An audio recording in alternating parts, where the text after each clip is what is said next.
Elon Musk présente son projet pour atteindre Mars d'ici 2026. Alors, j'imagine qu'on parle de vols non habités en 2026, évidemment. Ça paraît un peu tôt pour des vols habités.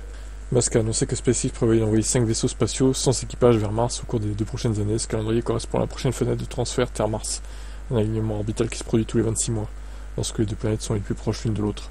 Les missions sans équipage, dont le lancement est prévu d'ici 2026, poseront les bases d'une éventuelle mission habitée vers la planète rouge. Musk a déclaré que le succès de ses premiers vols déterminera le calendrier futur d'envoi d'humains sur Mars. Si les 5 Starship atterrissent en toute sécurité, une mission habitée pourra avoir lieu dès 2028, 2 ans plus tard donc. Ça m'intéresse par contre, la conquête de Mars, j'aime bien. On en parlera ici, de toute façon. Toutefois, si des difficultés devaient survenir, les vols avec équipage pourraient être reportés à plutôt 2030. Le vaisseau spatial Starship de SpaceX est la pierre angulaire de la vision d'Elon Musk pour un avenir multiplanétaire. Le vaisseau est conçu pour transporter à la fois des humains et du fret lors des vols de longue durée.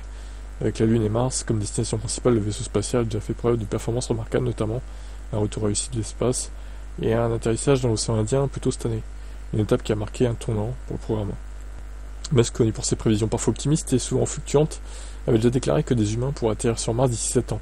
Cependant, la complexité de l'exploration spatiale et des objectifs, les obstacles réglementaires et gouvernementaux ont entraîné des retards dans le projet.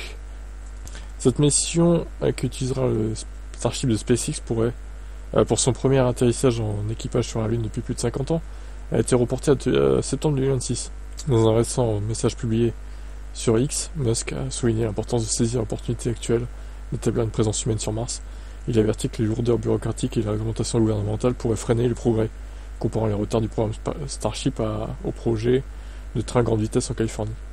Malgré les obstacles, Musk continue d'avancer pour voir son rêve de coloniser Mars se concrétiser, où des milliers de vaisseaux spatiaux voyagent vers la planète rouge à chaque fenêtre de transfert. Ouais, alors ça, il va y avoir du temps qui va se passer avant que ça arrive. Au moins 15-20 ans, je pense, pour qu'il y ait des gens, du tourisme sur Mars. Déjà, il faut envoyer des humains dessus, et 2030, voire 2028, ça me paraît un peu tôt. On verra, moi je pense plutôt à 2032-2033, quoi, pour le premier équipage sur Mars. Après, bon, peut-être une bonne surprise que ça sera tôt au final, mais à eux de voir, à eux de faire les progrès qu'il faut faire. Mais surtout, il faut que ce soit des vaisseaux fiables, qui présentent aucun risque d'explosion ou quoi dans l'espace, parce que le voyage il est long. C'est pas Terre-Lune, du coup. Votre avis sur cette colonisation de Mars ?